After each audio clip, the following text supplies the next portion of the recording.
파란 리본 TV입니다. 다 큰 자녀 싸가지 코칭, 왕이 된 자녀 싸가지 코칭을 다루고 있습니다. 지금 등교 거부하는 아이들 왜 그럴까? 어떻게 대처할까? 다루고 있는데요. 7번째고요. 오늘은 90번째 등교 거부하는 아이 문제를 다뤄봅니다. 학교 문제라면 2번째 이야기가 되겠네요.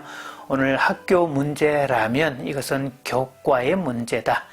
교과의 문제가 아이들을 등교 거부하게 만든다. 이런 이야기를 말씀드립니다. 학교가 즐거울 수 있을까요? 학교가 즐겁다? 어떤 이에게는 말도 안 되는 소리다고 하겠지만 어떤 사람에게는 그럴 수 있다. 학교도 즐겁다라고 할 겁니다. 또 학교를 즐거워하는 사람들도 꽤 있습니다. 제3세계 빈곤국들, 아이들이 노동의 현장으로 내몰리거나 부모를 대신해서 생계를 책임져야 될 그런 나라들, 나라가 워낙 가난하고 내전이나 기타 등등 여러 가지 이유로 학교를 가고 싶어도 학교를 갈 수 없는 아이들, 그런 아이들에게는 학교는 정말 즐거운 것이고 선망의 대상이고 꿈에도 바라는 그런 곳일 겁니다. 저는 시골 학교를 시골에서 자랐기 때문에 시골의 초등학교를 쭉 다녔었는데요. 시골에서 학교 다닐 때 참 농번기가 되면 학교 가는 게 오히려 좋았죠. 이 농번기에 일하러 가지 않고 학교로 가는 게 오히려 좋았었고, 또 상대적으로 가정실습이라는 이름으로 농번기가 되면 한 이틀씩 꼭 이렇게 한창 바쁠 때 학교로 오지 말고 집에서 일을 도와라, 이런 시간이 있었죠. 그러니까 학교를 가지 않고 집안일을 해야 되는 그런 상황일 때 오히려 그게 싫어서 차라리 학교 가는 게 좋겠다. 학교 가는 게 훨씬 나았다. 그래서 가정실습 마치고 학교 가는 날은 기분이 절로 좋아졌던 그런 기억들이 납니다. 시골 학교, 조그마한 학교니까 성적에 대한 스트레스가 그렇게 많지도 않았고요. 그때 마침 이 초등 고학년일 때는 학교에 도서관이 신설이 되었는데 고맙게도 도서위원으로 발탁되었고요. 도서위원은 그 도서관 안에 있으면서 책도 빌려주고 여러 가지 일들을 해야 되는 것도 있지만 가장 좋은 혜택은 그 안에 있는 책을 마음대로 볼 수 있다는, 본인 원하는 대로 충분히 볼 수 있다는 그게 최대의 장점이었죠. 그래서 어린 저에게는 사실 학교는 일종의 놀이터였습니다. 마음껏 놀 수 있는 지적 호기심을 채우는 그런 장소였죠. 그런데 요즘은 등교 거부가 훨씬 더 많아졌죠. 등교 거부 현상이 많아진 이유는 단지 아이들만의 문제라고 치부하지는 말라. 물론 아이들의 문제는 앞 시간에 충분히 다루었고요. 지금은 이제 학교의 문제를 다루고 있는데요. 오늘은 그래서 교과의 문제다라고 내용을 얘기를 하고 있죠. 사실 이 교과가 호기심을 끌어내주지 못해서 그렇습니다. 원래 교사는 아이들의 그 자아 발성과 호기심을 끌어내줘야 되죠. 그러니까 호기심에 충족을 시키면 자아 발성은 따라오게 돼 있고, 호기심과 자아 발성이 충족되면, 합해지면 나타나는 현상이 자기 주도 학습이 되죠.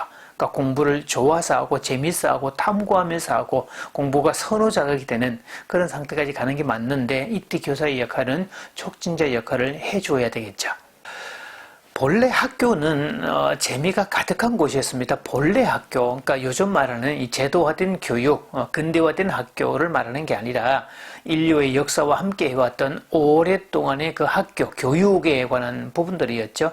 특히 고대 교육 때부터 근대화된 학교가 생기기 이전까지는 주요 3교과가 음악, 미술, 체육이었죠. 물론 이때 이 교육은 왕족이나 귀족들, 부자들만, 어떤 특권층만 가지는 전유물이었습니다. 음악을 알아야 했죠. 이때는 음악을 산다는 표현도 썼는데 사실 일반인들이 악기를 본다, 만져본다, 듣는다, 음악을 듣는다 상상을 못했던 일이었고요. 그래서 특권층들만 향유할 수 있는 아주 그런 부분들이었죠. 그래서 음악을 알아야 했었고 예술을 알아야 했었죠. 거기는 문학이 있었고 미술이 있었죠. 그런 요소들을 알아야 했고 또 강한 체력을 겸비해야 됐다. 즉 무술을 겸비해야 됐었다라는 거죠. 고대 사회의 왕의 역할은 이 전쟁을 통해서 부를 축적하는 일들, 그래서 고대 사회는 전쟁을 피할 수가 없었던 상황이었는데 왕은 곧 강한 사람이어야 했고, 그래서 왕이 되기 위해서는 강인한 체력과 그리고 무술을 겸비했어야 됐죠.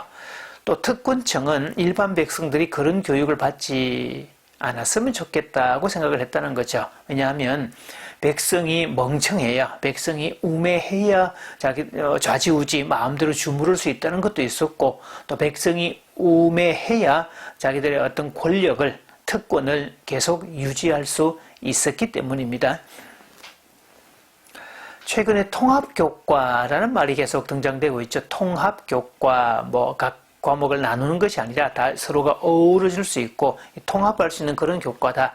사실 엄밀히 따지면 엄미체 세 과목을 중심으로 해서 그 자발적인 흥미와 재미가 있고 자발성을 가득 담은 이런 활동을 하면서 국어, 영어, 수학은 자연스럽게 그 속에 녹아들게 만들고 다른 교과도 자연스럽게 습득이 되게 하는, 그래서 아이들 입장에서는 그저 재미있게 놀았는데 음악미술 체육 관련한 활동이라서 기분 좋게 재미있게 참여했는데 어느 순간 보니까 자기에게 국어, 영어, 수학에 관련된 모든 지식도 자연스럽게 습득이 되어 있더라. 어느 정도의 학습 성취도도 이루었더라.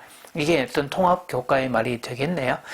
사실 통합교과를 만들려면 전체를 서로가 연결시키는 작업도 중요하지만 가장 중요한 것은 그 호기심을 끌어내주는 것, 그리고 자발성과 연결시키는 작업이 가장 중요한데요. 이 부분에 대해서는 우리가 앞 시간에 제가 말씀을 드렸습니다. 질문 자체가 바뀌어야 된다라고 말씀을 드렸죠. 그래서 원래 교육이란 인간이 가지는 최고의 행복이고 최고의 기쁨인데, 사실 이 제도화된 교육이 상대적으로 가장 혐오스러운 자극으로 가장 하기 싫은 일로 탈바꿈시킨 게 문제라고 할 수 있죠. 학창시절의 추억을 떠올릴 때 대개 사람들은 음악, 미술, 체육 관련한 추억을 떠올립니다. 그리고 학교 안보다는 학교 바깥에서 활동들을 떠올리기도 하죠. 그래서 대부분 어떤 무슨 체육대회가 있었다, 혹은 소풍이 있었다, 혹은 수학여행 같은 또 학교 축제 같은 그런 행사가 있었다. 근데 그런 행사들은 대체로 음악, 미술, 체육과 관련된 그런 행사들이 대부분들입니다. 그래서 학창시절의 추억은 은미체에 해당되는 것들이 많겠다. 물론 아주 탁월한 두뇌를 가진 사람들은 수학 경시대회라든지 과학 경진대회라든지 그런 걸 통해서 입상을 하고 두각을 드러냈던 것도 물론 추억에 해당되고 그렇겠지만 보통의 사람들에게는 사실 그런 기억보다 음악, 미술, 체육 관련한 그런 추억이 가장 부각될 수밖에 없겠죠. 그래서 요즘에 학교에서 음악, 미술, 체육이 부족하다면 부모는 아이들에게 음악, 미술, 체육 관련한 부분을 보충해 주는 것들이 필요합니다. 또 나중에 은퇴를 하고 인생을 살아갈 때 음악, 미술, 체육은 인생의 양념이고 인생의 즐거움과 행복의 삼교과가 되기 때문이죠. 그래서 학교에서 그런 자극이 부족하다면 부모가 음악, 미술, 체육 관련한 경험들을 제공해 줘야 됩니다. 다만 우리 아이가 뒤떨어질까, 남들 다 하는데 이런 개념에서 시킨다면 좀 문제가 되겠고요. 그 교육도 주입식 교육으로 시킨다면 또 그게 강압에 의한 교육이라면 조금 문제가 되겠죠. 그렇다면 그 가장 선호하는 자극인데 가장 혐오스러운 자극으로 바뀔 수밖에 없을 겁니다.